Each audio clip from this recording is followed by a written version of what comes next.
The story is about a wealthy businessman named Kim Min Kyu, who suffers from a strange disease. Whenever he gets in physical contact with another human, he starts having terrible rashes on his body, followed by shortness of breathing. In extreme cases, he can even faint or die. Min Kyu's biggest wish is to have a girlfriend, but due to his illness he can't approach women. And because of the same reason, he has isolated himself for 15 years in his house.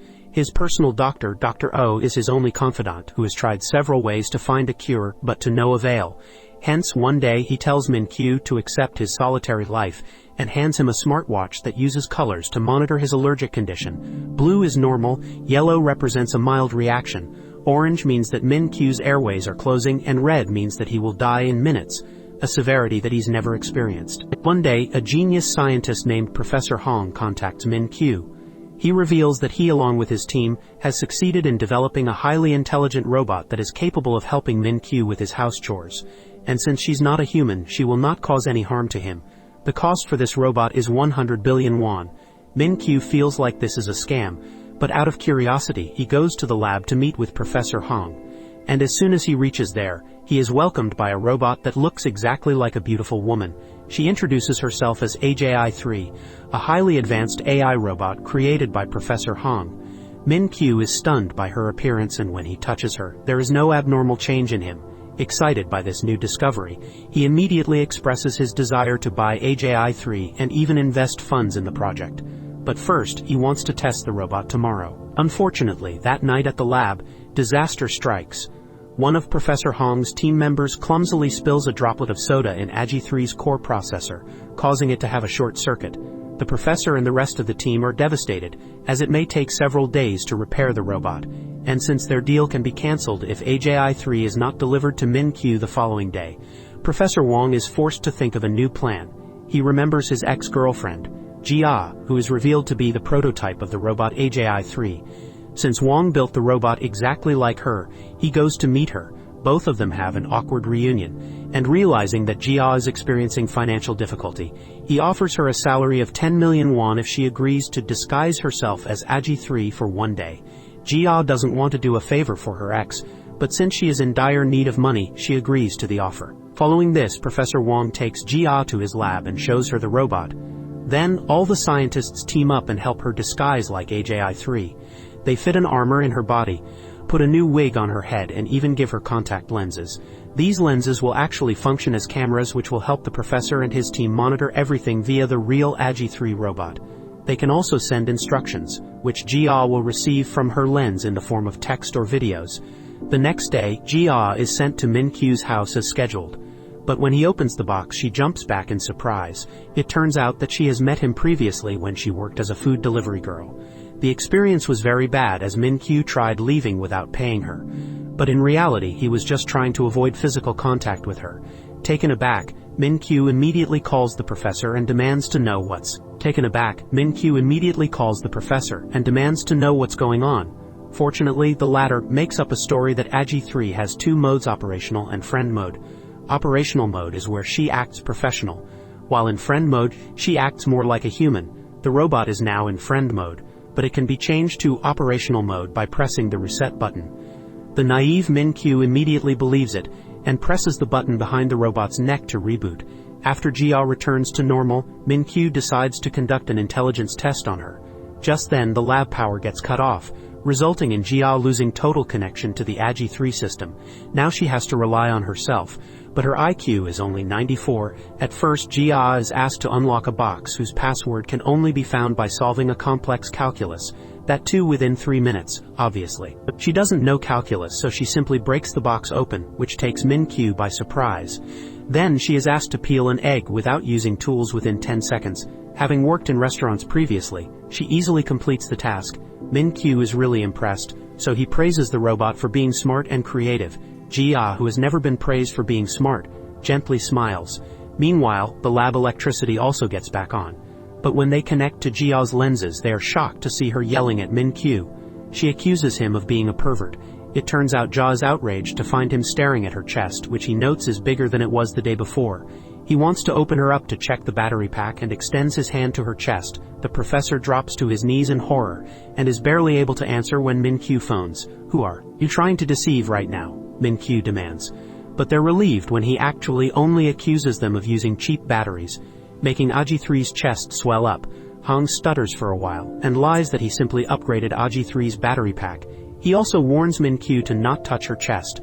After hanging up, Min Kyu proceeds to have his medicine, but he suddenly chokes. He drops on the floor and starts to convulse, but fortunately, Jia helps him by patting his back. As Min Kyu comes back to his senses, he stares at the robot with astonishment. When he inquires why she helped him without any orders, Jia replies that she can do many things. After this, the two have physical contact for the first time, but surprisingly, Min Kyu does not experience any allergic reaction. Finally, at the end of the day, Jia is brought back to the lab. Professor Hong scolds her because she was almost exposed, but Jia is annoyed because she believes that she did a good job. Frustrated that she never gets appreciated, she storms out of the place. Soon, the professor receives unpleasant news that the special part they'd ordered for AG3's repair was mistakenly sent to Africa, and it is now at least weeks away.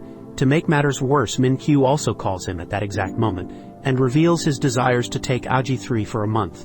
He wants to deep learn the robot and make it fully functional according to his needs.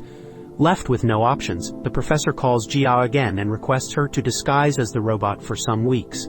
This time he praises her and offers an even larger sum, because of which she agrees right away. Then Professor Hong explains that from now onwards until the real AG3 gets repaired, Jia will have to work at the mansion, and every night she will be returned to the lab for recharging. Unfortunately, the very next day at work, Jia experiences an explosive diarrhea. She tries to hold it in but accidentally farts. Confused, Min Kyu asks, "What's that sound?" To which the robot replies, "You fart, my master." Soon the smell spreads around the house, so she suggests he change clothes.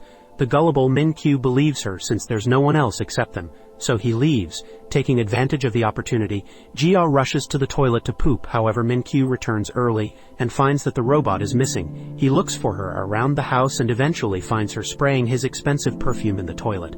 Jia pretends to be cleaning the toilet, but Min Kyu doesn't believe her, claiming that robots cannot touch water. However, she lies that she is an advanced AI who is adept at washing dishes. When Min Kyu is about to leave, he finds that Jia's face is sweaty. He tries to approach her but accidentally steps on a soap and slips. Jia rushes to Min Kyu, but instead of saving him, she catches the perfume instead. Sadly, she lands right on top of him, hurting his ribs because of her iron plate. That evening, when Jia is cleaning, she accidentally knocks down the card castle that Min Kyu has compiled for 15 years. Seeing this event unfold, Min Kyu screams in agony. But before he can say anything more, Jia says that her battery has reached 5% and pretends to be in standby mode. He later meets the professor, saying that he's frustrated with her mistakes, but the professor tells him to give her more time to deep learn. Min Kyu agrees to give AG3 more time. The next day, Min Kyu lights up to see a visitor and warns Jia not to come outside. It is Riel. His first love, however, his excitement soon turns to horror when Riel touches his shoulder.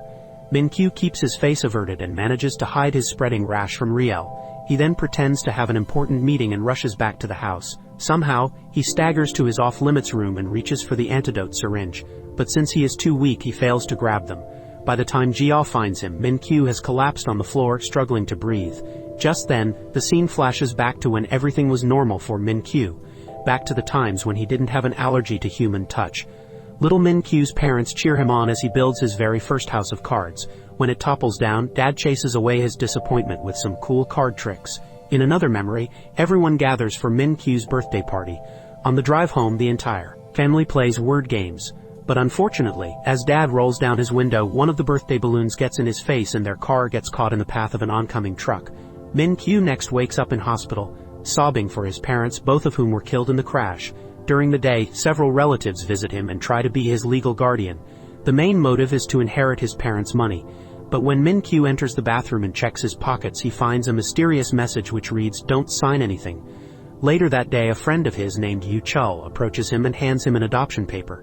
Yu Chul mentions that his father sent him, and that it would be great if Min Kyu could be his brother. Min Kyu thinks for a while and eventually signs the adoption papers. Thrilled, Yu Chul grips his friend's hand to give him support. But when Min Kyu looks down, he notices Yu Chul's hand turning into monstrous claws. Terrified, Min Kyu runs away, screaming, while strange blisters start forming on his hands where Yu Chul touched him. After a while, Yu Chul returns to his father and hands him over the adoption papers, saying that the task has been completed. But when the father goes through the last page, he sees "son of a bitch" written in place of Min Kyu's signature. With this, he realizes that the kid simply wants to be left alone. Elsewhere, little Min Kyu returns to his dark, empty mansion, and from that day onwards he lives away from other humans. Feeling betrayed by everyone, he starts despising other humans, hence resulting in the allergy. To make matters worse, as he grows up, no one knows about his allergy except his personal doctor. Back in the present, Min Kyu jolts awake with Jia beside him. He tells her that he was dreaming of people stabbing him in the back. However, he's surprised to find that he's in totally normal condition, with not even a mark on him. Hence he squishes Jia's cheeks, seemingly grateful that she gave him the injection. As their relationship deepens, Jia and Min Kyu spend more time together and get even closer. One day, Min Kyu asks her to accompany him on a date with Riel. The date doesn't go too well, and as Riel stands to leave, she suggests that they shake hands as friends. Reluctantly, Min Kyu takes her hand, which results in his allergy kicking in. Soon he starts having labored breathing, and by the time he grabs his syringe he is caught in two minds whether to use it or not, as he is tired of his miserable life. Just then his smartwatch starts beeping faster, and he eventually drops the syringe. Fortunately, Jia arrives and brings him to his senses. She sits next to him, and when Min Kyu looks at her, his reaction lessens and the monitor returns to normal. It appears as if he is completely recovered, even without the syringe. Shortly after, the two decide to return back to the apartment. But when they are turning a corner, Min Kyu accidentally collides with a gardener and falls down. The latter immediately grabs Min Kyu to check if he is alright. But surprisingly, the allergies don't kick in. Seeing this, he tries to test himself by joining large crowds, something he has never done in 15 years. Later, as the two venture out, a child bumps Min Kyu's hand, but again nothing happens. Then the two join a crowd to watch an outdoor performance where Min Kyu jumps when the person next to him grabs his hand for the wave. A check of his monitor shows that all is well. As a result, Min Kyu's eyes fill with tears and he softly says, "I'm finally cured." Following this, he walks to a quiet spot and calls his personal doctor, Dr. O. But when he is tearfully confessing that his allergy is gone, a passerby bumps into him, causing his monitor to beep voraciously. Meanwhile, Jia starts looking for Min Kyu, and when the two meet, the latter's pulse slows down and his rashes start to disappear. Min Kyu looks at her in amazement, and when a couple blocks his view, his symptoms return. When Dr. O asks if there's anyone nearby, Min Kyu admits, "Someone is here. When I see someone, the rashes go away, and when I don't see someone, the rashes come back." However, as Jia smiles and waves, Min Kyu tearfully admits, "It's not a person." After hanging up the call, Min Kyu embraces Jia and tells her it was because you were by my side. He promises to buy the world's longest-lasting batteries for her, and even goes on to say, "Stay with me forever until I die. You're now my most precious treasure." As Jia stares in disbelief, the nearby crowd starts cheering for the two, prompting Min Kyu to kiss her on the forehead. Back home, Min Kyu insists to Dr. O that even though he had contact with many people, he's perfectly fine. He then stands in front of his full-length mirrors while he holds up his phone to verify his claim. Dr. O is amazed that for the first time in several years, Min Kyu hasn't required medication after human contact. He clarifies that it was because of the robot that's been with Min Kyu for the past 10 days, and calls it a miracle. Then he tells Min Kyu to list everything that happened since the robot appeared so that they can figure out how he was cured. Over the course of the next few days, several experiments are conducted.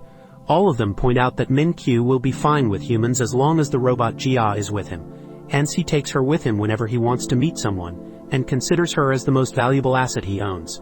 In the meantime, the Agi 3 robot is finally repaired. It can function normally but will require some time to adapt and make the transition smooth.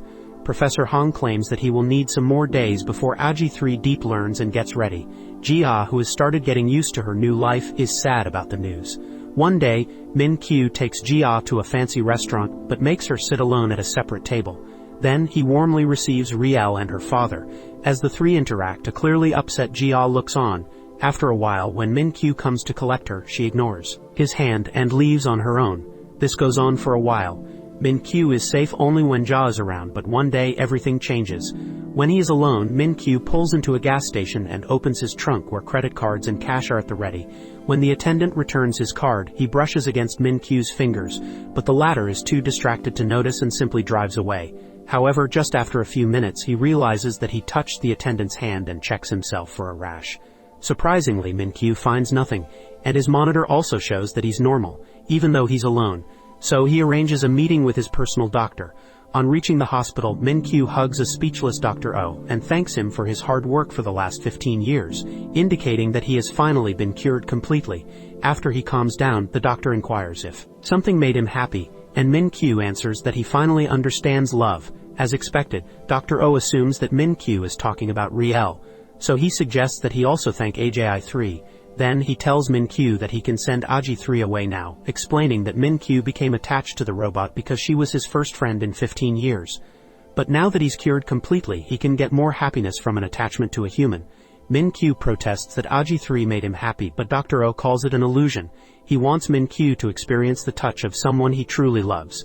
That evening, a depressed Min Kyu approaches Professor Hong and reveals that he is in love with the robot AJ-3. Hong finds it understandable that Min Kyu has become obsessed with the first friend he made in 15 years, the one who is also responsible for his cure. Min Kyu then confides that AJ-3 makes him feel alive, but Professor Wang reminds him that they're talking about a robot which was pre-programmed. Hearing this, Min Kyu admits that he is going crazy, and with teary eyes he begs the professor for a solution. The following day, Wang comes to Min Kyu and tells him that there's one way. He proposes that they reset AJI-3, as this way she will forget everything and help him move on. Min Kyu is devastated, but he knows that this is the only way. Later that day, Jia also hears the news. Heartbroken, she dresses up as AJ-3 for one last time. The next time we see her, she stands in front of Min Kyu in his house as snow falls outside. He takes her for a walk for one last time and returns to the mansion. They finally face each other, and Min Kyu tells her that the things he showed her today are parts of the everyday life she gave back to him after 15 years. Min Kyu then thanks her for being so many things to him, including his friend and his cure, and apologizes again. Jia struggles to hold back her tears as she expresses how thankful and sorry she is too. She only hopes that he can be happy in the coming days. Min Kyu stares at her, and as a tear falls, he manages to calmly order AJ-3 into operation mode. After this, he announces that he's about to reset her, prompting Jia to remind him that all of their memories will be permanently deleted. Despite this, Min Kyu agrees to proceed. But before he can press the button, he takes out his mother's necklace and places it around Jia's neck. He then embraces her and hits the button before inputting his final message. "I love you." As Jia starts the countdown to the reset, Min Kyu succumbs to his tears and holds her tightly. Once she reaches 1, she finally lets a tear fall. Back in the lab, the real AJ-3 reports that Min Kyu's folder has been deleted. That night, Min Kyu and Jia cry themselves to sleep in their respective homes. Jia cries so much that she falls ill the following morning. She's taken to the hospital due to severe dehydration, and there we see that she is still wearing Min Kyu's necklace. As they move on with their lives, Jia moves to her hometown with her grandma, while Min Kyu prepares for his wedding with Riel. One day, Min Kyu gets on the train where he runs into a familiar face. She is none other than Jia, who Min Kyu believes is his ex-robot. However, despite the two sitting next to each other, they don't utter a word. Jia is under strict orders to not react with him, while Min Kyu is skeptical if she's really a robot or not. Wasting no time, Min Kyu calls Professor Wang to ask how he came up with AJ-3's face. Wang reveals that he made the robot on someone he knew, which resembles her face, personality, habits, and so on. Min Kyu wonders if it is possible to interact with her, and Wang says yes. However, he asserts that it would be best if he doesn't talk so that things don't get awkward between the two. Despite the advice, Min Kyu follows her all the way to her grandma's shop and offers to chat with her. However, she uses the excuse that she is currently busy, but being the stubborn man that he is, Min Kyu is determined to wait for her. Meanwhile, Jia hurries into the kitchen and takes off the necklace around her neck and hides it in a plate. Hours pass by, but Min Kyu still hasn't left, so Jia is compelled to interact with him. She admits that she took Dr. Hong's money 4 years ago to become a character model, but that's about it. Min Kyu tries to ask more, but Jia warns him to go away or else she will call the police. However, Min Kyu cleverly asks her grandma if she has an available room, and to Jia's horror, the old lady says yes and lets him stay for the night. For the next few days he bonds with Grandma, which also catches Jia's attention, reminding her time with him. One evening, Grandma asks Jia to pick up goods from a warehouse, but since it's already dark, she asks Min Kyu to accompany her. Reluctantly, Jia drives him to the place. During the journey, they look at each other's faces and remember the past. Soon, Jia starts opening up and they chat all the way until they reach the warehouse. But as they are picking up the required goods, unfortunately, someone locks the door, unaware that two people are still inside. Left with no choice, the couple is forced to spend the night inside, where they start bonding even more. The next day, someone finally unlocks the warehouse door and notices the couple asleep next to each other. After waking up, they return to Grandma's store and help her with cooking. At one point, Min Kyu almost spots the necklace, but before that, Jia again hides it. The next day, Min Kyu again arrives at the restaurant but learns that Jia has already left. Sad, he looks for her everywhere until he finds her by the pier. Seeing him, Jia quickly covers her necklace, but it's too late. Because of this, Min Kyu starts reminiscing about the last day when he was with AJI3. Realizing that he was scammed, he becomes enraged. But just before he can say anything, his allergy reappears, and the indicator shows red, something which has never happened before. In the final scene, he falls to the ground in despair, with very little chances of survival.